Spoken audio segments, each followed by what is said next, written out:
Hello, this is a sort of rebuttal and review of the after movies, not the books. The rebuttal is of Grayson Project's, I guess, YouTube video called "The Harry Styles Fan Fiction Movies Are Infuriating Dash the After Saga." We're basically going to be making the argument that just because you have trauma in your life doesn't mean you shouldn't date, because that's the message that we get from watching her reviews of these movies. Yes, so if you're not perfect, we're going to be making the case that you are entitled to pursue love just like everyone else.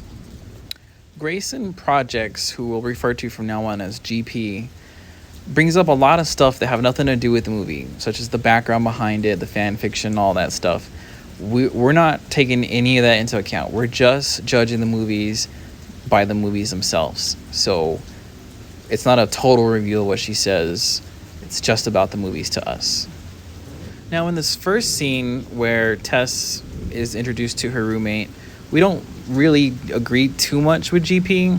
However, she seems to be really surprised by the fact that the roommate says that she's going to corrupt her daughter right in front of her.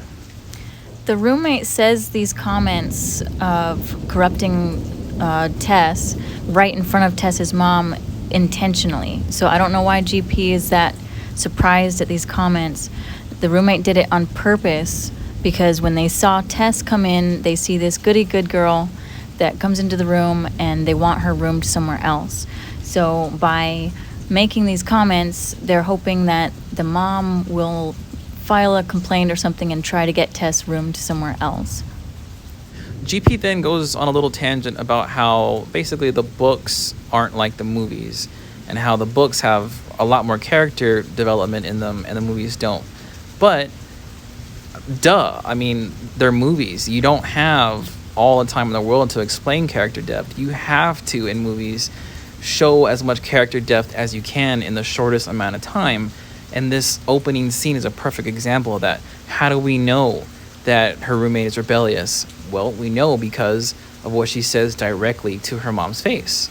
In this next part that GP is talking about, Tess walks back into her dorm room in a towel from a shower, and Hardin is already sitting in the room reading a book. GP is kind of annoyed and irritated that Hardin is in the room, I guess basically implying that he's a creep and in there to watch Tess get dressed. There's a misunderstanding here between Hardin and Tess. They come from two different worlds.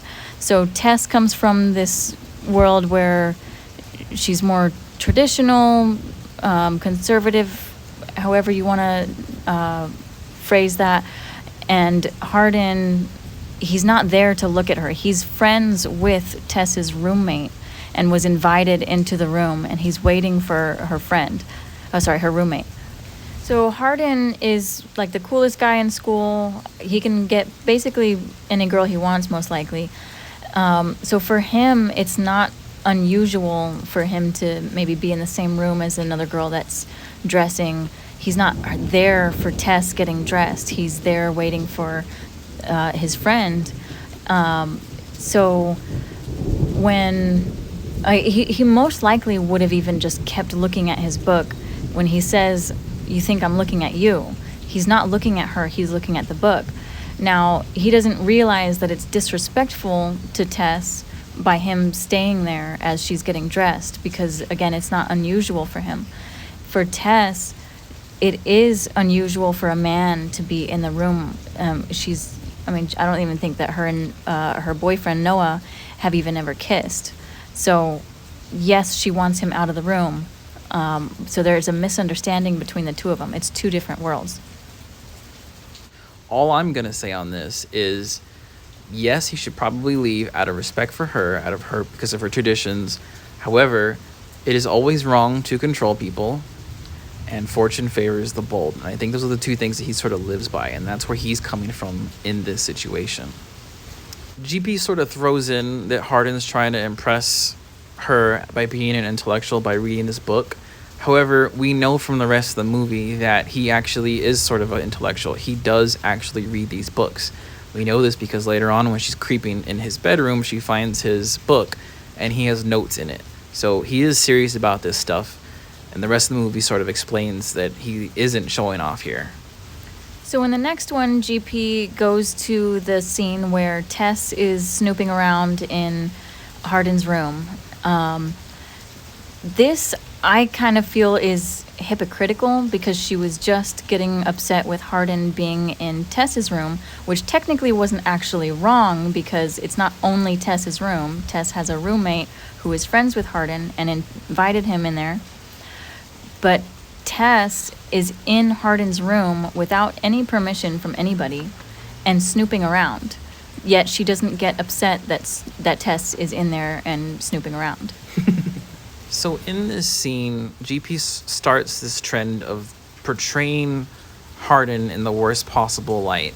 And she does it in this scene by saying that, well, I guess narrating the scene in a way that portrays Hardin as failing to kiss Tess for the second time and by calling her by the wrong name. Hardin does not call Tess the wrong name. Her real name is Teresa, and he calls her Teresa. Tess is her shortened name, but he didn't have permission to call her by her nickname until she finally gave him permission right after that. But he didn't get her name wrong. Yeah, so he's doing that out of respect for her as he would for anyone else, proving he's not a disrespectful person. So the last part in this scene is when they were about to kiss. And GP kind of makes this scene out to be where it's more on Hardin, that it's not a consensual kiss, but it was because Tess was also leaning into this kiss. She's also kind of seems annoyed that they're trying to make it seem like there's this passionate moment between them, and I guess implies that there isn't, but there is passion between the two of these people. And so this kiss was going to be consensual. They didn't end up kissing. It stopped just short of the kiss, and Tess opted to leave. Hardin never stopped Tess from leaving. He just let her go. In this next interaction between Hardin and Tess, where they're in class, they're going at it with each other about these books that I admit I've never read. But somehow out of this, GP comes to the conclusion that Hardin is a raging misogynist. That's not at all what I got from this scene. If anything, what I got from this scene is that Hardin doesn't have a very good concept of what love is. And we know why he doesn't later on when we learn about his history, his family history. And so, again, it's just a different understanding between the two characters of what love is, about what a relationship is. It's definitely not because he's a raging misogynist. This scene also builds more chemistry between the two of these characters. It's showing a love and passion for novels that they both share. So going back really quick, we missed one of the scenes because GP didn't end up talking about it because she's trying to portray Noah in this positive light. And Noah is Tess's boyfriend who has stayed back home. And he's a good kid, you know, he seems really sweet. But in this one scene in particular, this is just before she goes into Hardin's room and creeps in his room, and right after the dare to kiss Hardin. She calls Noah and is reluctant to tell him that she's at a party with her roommate and her roommate's friends. But Noah, based on what what Tess is telling Noah, guesses already that she's at a party. And then he gaslights her for, like, okay, so now you go to college, for drinking. Now you go to college and now you start drinking and partying, and, you know, so he gaslights her for that without even asking any questions or just, you know, seeing what she's doing there. She said she only had one drink. There's nothing wrong with having just one drink. It's not like she's getting wasted or anything like that. Yes, and so then Tess goes and creeps in Hardin's room. To counter GP's push to imply that there's no chemistry between the two of them, the chemistry between them is them being drawn together despite them trying to deny it, and their passion for novels. So now we're at the lake scene, and Hardin basically wants to show Tess this beautiful place. He takes her to this lake. And GP is saying that despite Tess telling Hardin that she doesn't want to be friends, goes to the lake. And she keeps saying that they don't have chemistry. But Tess would not have gone with Hardin to the lake if there wasn't chemistry there. GP makes it really clear that if she was in Tess's position, she would have taken going skinny dipping at a lake as the total wrong thing to do in the situation. But we're not looking at it from her perspective. We're looking at it from Tess's perspective. And Tess, although reluctant to do it, does it. She chooses to do this, and it ends up being something that you can tell it makes her happy. She's happy about the situation. And as an additional instance of where Hardin respects Tess, he turns around when she undresses at the lake. So in the next part, GP is talking about that Hardin is doing some things with his fingers, running them over her body, and basically all Tess says in this scene is that she's never done this before. She's not saying that she wants him to stop, just that she's nervous and that she's never done it before. And therefore, well, if he would have kept going, she would have allowed this to take place. But when she says that she's never done this before, Hardin stops. Yeah, so between the two of them, Hardin is actually the one that prevents them from having sex. She didn't say for them not to have sex. He did. Despite GP trying to use every possible chance she can to paint Hardin in a bad light, we have to remember that Tess is the one with the boyfriend. Hardin is single. She's not. So in this next scene, Tess and Noah are cuddling together, clothed in her dorm, in her bed, when she gets a call from Landon, or a text from Landon, about Hardin throwing some sort of fit over at their house. Now, Landon is the or soon-to-be step-brother of Hardin. Hardin's dad is apparently marrying Landon's mother. So this is sort of the first scene where we get a picture of Hardin's trauma and how he copes with it and how it affects other people. He's basically in this sort of drunken fit, depressed fit at home by himself. And yes, he's breaking things that are in the house that aren't necessarily his. It's causing other people problems, but he's more or less not taking down other people. And that's really important to understand. He's definitely not hurting Tess through the situation. Anyway, Tess leaves Noah to go and tend to Hardin in this situation. And for some reason, GP takes this as the wrong thing for Tess to do. I mean, yes, but GP makes the case that it's not the wrong thing to do because she's basically cheating on Noah. She thinks of it as the wrong thing to do because she's wasting her time caring for Hardin.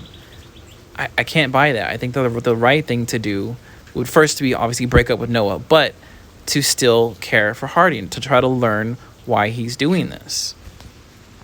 GP is using this scene as a love yourself moment. So she's saying that Tess needs to have some self-love instead of going to help Hardin, that, he's kind of a lost cause kind of thing. She's painting Tess in this perfect picture, implying that Tess is perfect and that because Hardin is not perfect, he's undeserving of love. But he needs somebody right now. If we all listened to GP's advice in this situation, the human race would be extinct because there's not enough perfect people in the world to continue the human race. In fact, I would argue that most people have something that they're dealing with. Everybody's going through something. So if our natural instinct was to not care about it and to just only care about ourselves whenever those things arise, nobody would ever date each other. So I don't know what point she's trying to make in the situation. So Tess basically went from staying in her dorm with Noah, her boyfriend, getting called over to go and help Hardin, and then stays the night with Hardin while her boyfriend wakes up in her dorm without Tess. So this is about, I guess, the second time now that Tess has cheated on her boyfriend, who did nothing wrong. He's a nice, sweet kid. Except possibly gaslight her. And while GP does make mention of Tess cheating on him, she kind of just blows over it like it's not that big of a deal. But at this point, I'm seeing Tess as worse than Hardin. Hardin hasn't cheated on anybody. So GP says that Hardin comes out from behind a tree, like kind of randomly, but this isn't the case. He doesn't just randomly come out from behind a tree. He's following Tess, but not in like a creepy kind of way. They walk out of the house together because they were just together that night. Like they go to the same school together, so it's not creepy like GP's trying to portray it. I do feel really bad for Noah for what Tess has done to him because he is a very sweet kid, and I've mentioned that several times. He hasn't done anything wrong to deserve what Tess did aside from gaslighting her the one time. I would also note that he's still in high school, but there's also just no chemistry between Tess and Noah. There is chemistry between Tess and Hardin though. The next scene that GP goes to talk about is Tess's mom walking in on her. She's on top of Hardin, and Tess's mom gets really upset. Now, most likely what happened is that Noah ratted on Tess, and that's why the mom showed up. Now, her mom is justified in being angry about Tess's actions when she catches her, but she's not given Hardin really any chance to, I guess, show who he really is. She's not getting to know him or anything like that. She has no idea what he's about. Right, and so for the punishment that she ends up dealing, which is basically cutting off Tess, it can't be warranted by this one interaction that she has seen of Hardin. So she judges him way too quickly without ever giving him a chance, basically. So the next part is of the montage, really, of Tess and Hardin falling in love, dating each other, moving into with each other at a room somewhere. And this is really important because the bet is over. Hardin has already succeeded at this point. This is genuine now from him. He actually does love her. And he's got to be thinking in his head, like, when is he going to tell her about the bet? Because he can't just not tell her. But of course, Molly goes about this completely the wrong way. And it's implied heavily throughout the movie that while Hardin does love her and he does respect her and there's sincere love between them and everything like that, he associates himself with the wrong people. His friends are no good. Yes, Hardin never should have made that bet. I completely agree with that. However, he did. And now he's in this situation where he actually loves this woman, and he's got to find out the best way to break the news to her. And you can't just do it while you're falling in love, because she wouldn't at that point be able to know whether or not he's doing this for the bet or because it's real. You have to establish a real history there first of, yes, the bet happened, but look at all this stuff that's happened between us since then. Molly comes in and ruins that by telling Tess or showing her the video of him making the bet, and this is where things go wrong. Tess has every right to be mad and act however she wants when she finds this information out, but I would say she kind of overreacts a little bit. She probably the better option would be to just kind of maybe pause for a moment. You need some space or something, like separate yourself from the other person and just to clear your head, because she's now needing to think, is his feelings for me genuine? Because he wouldn't be doing the rest of this and continuing to pursue her if his feelings for her weren't genuine. He wouldn't be going after her to beg her for forgiveness and try to explain if the feelings weren't genuine. If this was still the bet, he wouldn't care at all. But she just breaks up with him and leaves. Tessa is now heartbroken, rightfully so, and runs back home to make amends with her mom and Noah.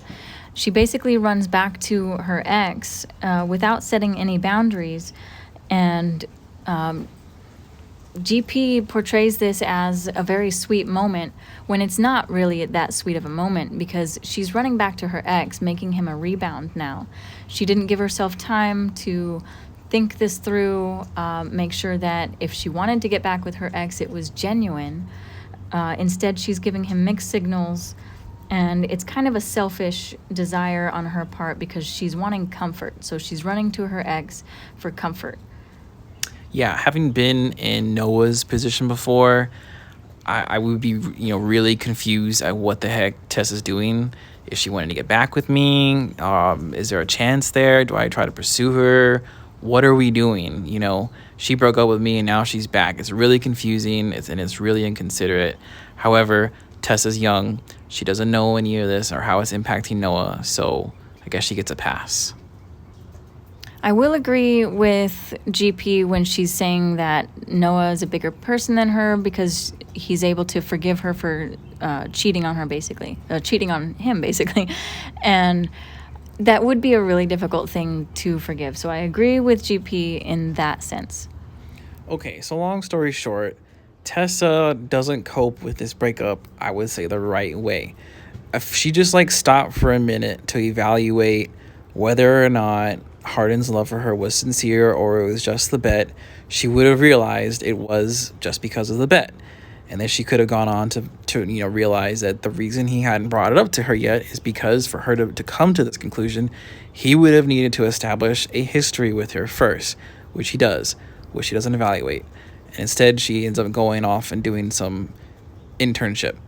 Anyway, the next scene is where GP goes on to say that the professor breaks some sort of rule by giving Hardin's letter that he wrote, which the professor thinks was made for Tess, which it is, to which I'll say that was probably the right thing to do. It doesn't matter to me at all that he broke the rules. He did the right thing by giving the letter to Tess. In the last part of GP's review, she's talking about the letter that Hardin wrote to Tessa.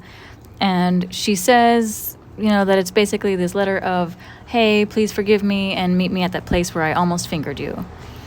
So just to show you that GP completely made that part up, I'm going to read you the actual letter because she keeps trying to portray Hardin in the worst possible light. His letter to Tessa says, I've read hundreds of novels in my life, most of them claiming that love was the center of the universe, that it could heal any damage inside of us, that it was what we needed to survive. From Darcy to Heathcliff, I thought they were fools, that love was something fictional, only found in worn pages of a book, that it was just made up to keep humans full of hope, that it was a lie. But all that changed since I met my Elizabeth Bennet. I never thought I would find myself completely and utterly consumed by another until her. She took my hand and led me out of the darkness and showed me that whatever our souls are made of, hers and mine are the same. I'm sorry. Please forgive me. You once asked me who I loved most in this world.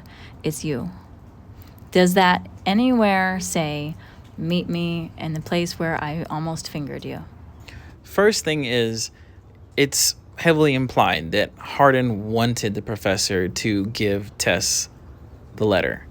Second thing is, it's actually a really beautiful letter. And we know this because if you watch the movie, Hardin reads it sincerely as if he was reading it to Tess.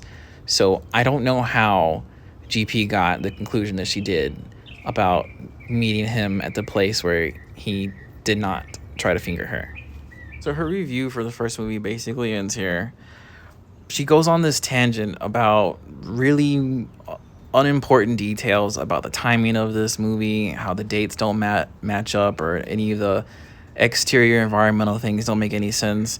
And to me, if you're concerned about any of that stuff, you're missing the entire point of the movie.